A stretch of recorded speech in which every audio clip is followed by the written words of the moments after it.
ஹல்லேலூயா. கர்த்தருடைய பரிசுத்த நாமத்திற்கு மகிமை உண்டாவதாக. இந்த நாளிலும் ஏசப்பா நம்ம ஒவ்வொருவருக்கும் தருகிறதான வார்த்தை ஏசாயா தீர்க்கதரிசன புஸ்தகம் 51வது அதிகாரம் 14வது வசனம். சிறைப்பட்டு போனவர்கள் தீவிரமாய் விடுதலை ஆவார்கள். அவன் கிடங்கிலே சாவதும் இல்லை, அவனுடைய அப்பம் குறைவுபடுவதும் இல்லை. ஆமீன். குறைவுபடுவதில்லை. இன்றைக்கும் உங்களுடைய அப்பம் அப்போனா ஆசீர்வாதங்கள் என்ன செய்வதில்லையா? குறைவுபடுவதில்லை என்று சொல்லி ஏசப்பா உங்களை பார்த்து சொல்கிறார். நம்முடைய வாழ்க்கையிலே நமக்குள்ளான ஆசீர்வாதத்தை அவர் குறைவில்லாதபடி அவர் காக்கிற தேவன். அவருடைய பிள்ளைகளுக்கு எதுவும் குறைவுபட்டு போவதே இல்லை. உங்களுடைய அப்பம் குறைவுபட்டு போவதே இல்லை. விசுவாசிக்கிறீங்களா? ஒன்றுமே இல்லை, அப்படி எப்படி குறைவுபடாமல் போகும் அப்படின்னு சொல்லி கேட்குறீங்களா? அருமையான தேவனுடைய பிள்ளைகளை, ஒரு முறை இயேசு கிறிஸ்து இந்த உலகத்தில் வாழும்போது கானா ஒரு கல்யாண வீட்டில் அவங்க போகும்போது திராட்சரசம் என்ன செய்தது? குறைவுபட்டது. அப்போ இயேசுவின் தாய் என்ன செய்கிறாங்க? இயேசுகிட்ட போய் சொல்லும்போது எனக்கும் உனக்கும் என் வேலை இன்னும் வரவில்லை என்று சொல்கிறார். ஆனாலும் அங்கே இருக்கிறவங்ககிட்ட சொல்கிறார், அவர் என்ன சொல்கிறார் அதை அப்படியே செய்யுங்க என்று சொல்லி. அவங்க அப்படியே செய்யும்போது அந்த தண்ணீரெல்லாம், கச்சாடியில் தண்ணீரை ஊற்ற சொல்கிறாங்க. அந்த தண்ணீரெல்லாம் திராட்சை ரசமாய் மாறிடுச்சு. அதை சாப்பிட்டவங்க கூட எந்த வீட்லேயும் ருசி உள்ளதை ஃபஸ்ட்டு கொடுப்பாங்க, ருசி இல்லாதது பின்னாடி கொடுப்பாங்க. ஆனால் இது ரெண்டாவது கொடுத்தது இவ்வளோ ருசியாக இருக்கே, இவ்வளோ நேரம் இதை நீங்கள் தரலையே என்று சொல்லி கேட்கும் அளவுக்கு தேவன் அற்புதம் செய்த பிறகு அந்த திராட்சை ரசம் அவ்வளவு ருசியாய் மாறினதான். இன்றைக்கும் அருமையான தேவனுடைய பிள்ளைகளை, உங்கள் வாழ்க்கையில் ஏசப்பா அற்புதத்தை செய்வார் என்றால், உங்கள் வாழ்க்கை இப்போது இருப்பதை பார்க்கிலும் அவர் அற்புதம் செய்த பிறகு அது இன்னும் அதிகமாய் ருசி உள்ளதாய் மகத்துவம் உள்ளதாய் மாறும். விசுவாசிக்கிறீங்களா? ஏசப்பாவால் செய்ய முடியும். தண்ணீரை திராட்சை ரசமாய் மாற்றின கர்த்தர், எந்த குறையும் இல்லாதபடி காக்கிற கர்த்தர். சங்கீதங்களின் புஸ்தகங்கள் நீங்கள் வாசிப்பீங்கன்னா, சிங்கக்குட்டிகள் தாழ்ச்சியடைந்து பட்டினியாக இருக்கும், கர்த்தரை தேடுகிறவர்களுக்கு ஒரு நன்மையும் குறைவுபடாது. இன்றைக்கு நம் வாழ்க்கையிலே குறைவில்லாதபடி நம்முடைய அப்பம் குறைவில்லாதபடி ஒரு ஆசீர்வாதத்தோடு நாம் வாழ வேண்டும் என்றால் ஏசப்பா நம்ம வாழ்க்கையில் அற்புதம் செய்யணும். அடுத்து அவர் அற்புதம் செய்வதற்கு நாம் என்ன செய்யணும்?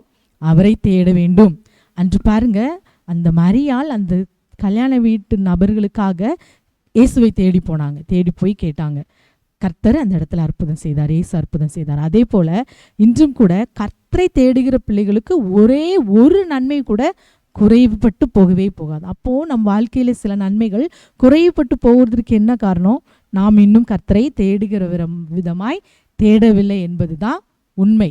இன்றைக்கு சில நன்மைகள் இல்லாதபடி நம் வாழ்க்கையில் இருக்குதுன்னா அதுக்கு காரணம் முதலாவது நாம் செய்கிற தவறு. அதுதான் அவரை தேடாத தவறு.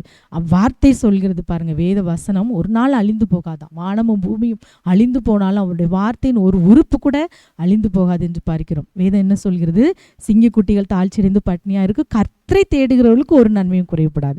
ஒரே ஒரு நன்மை கூட குறைவுபடவே படாதான். அப்போ இன்றைக்கு அருமையான தேவனுடைய பிள்ளைகளை, நீங்கள் ஏசப்பாவை தேடுவீங்கன்னா, கானாவூரின் கல்யாண வீட்டிலே குறைவான ரசத்தை நிறைவாய் மாற்றின தேவன் உங்கள் வாழ்க்கையில எதுல நீங்க குறைவுபட்டு இருக்கிறீர்களோ அதை நிறைவாய் மாற்ற அவர் வல்லவர். அதற்கு அவர் சொல்றபடி அப்படியே செய்ய வேண்டும்.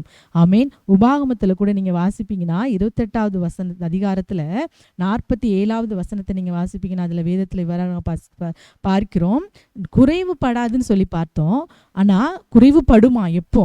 சகலமும் பரிபூர்ணமா இருக்கையில் மகிழ்ச்சியோடும் மனமகிழ்ச்சியோடும் களிப்போடும் உன் தேவனாகிய கர்த்தரை சேவியாமல் போனது நிமித்தம் சகலமும் குறைவுபட்டு பட்டினியோடும் தாகத்தோடும் நிர்வாணத்தோடும் கர்த்தர் உன்னை நடத்துவார் என்று சொல்லி இந்த வாரத்தில் நம்ம பார்க்கிறோம். அப்போ சகலமும் பரிபூரணமாக இருக்கையில் நாம் கர்த்தரை தேடாமல் போனால் சகலமும் குறைவுபடும். இன்றைக்கு ஒருவேளை உங்கள் வாழ்க்கையில் உள்ள குறைவுக்கு காரணம் முதலாவது நீங்கள் கர்த்தரை தேடாததாக இருக்கலாம். அடுத்து ஒருவேளை உங்களுக்கு ஒரு நாட்களில் எல்லாத்தையும் பரிபூர்ணமாக கொடுத்துருப்பார், எல்லா ஆசீர்வாதமும் உங்களுக்கு நிறைவாக கிடைச்சிருக்கும். அந்த நேரத்தில் நீங்கள் என்ன செஞ்சுருப்பீங்க? கர்த்தருக்கு கொடுக்குற இடத்தை கொடுக்காதபடி, கர்த்தரை தேடாதபடி உங்கள் இஷ்டம் போல் வாழ்ந்திருப்பீங்க. அதனால தான் வார்த்தையின்படி இப்போது சகலம் குறைவுபட்டிருக்கும். எப்படி குறைவுபட்டு போனால் நீங்கள் ஏசப்பாவை தேடுவீங்கன்னா அவர் எல்லா குறைவையும் நிறைவாக்க அவர் வல்லவர், அவர் போதுமானவர். இன்றைக்கு சொன்ன வார்த்தையின்படி உன் அப்பம் குறைவுபடுவதும் இல்லை. இந்த வார்த்தையின்படி உங்களுடைய வாழ்க்கையில் உள்ள எந்த ஆசீர்வாதமும் குறைவுபட்டு போவதில்லை. ஏனென்றால் நீங்கள் இயேசுவுடைய பிள்ளைங்க. ஆகவே என்னென்ன தப்போ சின்ன சின்ன தப்புகளை நீங்கள் ஒப்பு கொடுத்து ஜெபிப்பீங்கன்னா கர்த்தர் உங்கள் வாழ்க்கையில் உள்ள எல்லா குறைவும் நிறைவாக்கி உங்கள் வாழ்க்கையில் ஒரு பெரிய ஆசீர்வாதத்தை கட்டளையிட அவர் போதுமானவர், அவர் வல்லமை உள்ளவர். ஆகவே கண்களை மூடி ஜெபிக்கலாமா? அப்பாவுமே நாங்கள் நன்றியோடு ஸ்தோத்திரிக்கிறோம். இந்த நாளில் நீ சொன்ன இந்த நல்ல வார்த்தைக்காக ஸ்தோத்திரப்பா.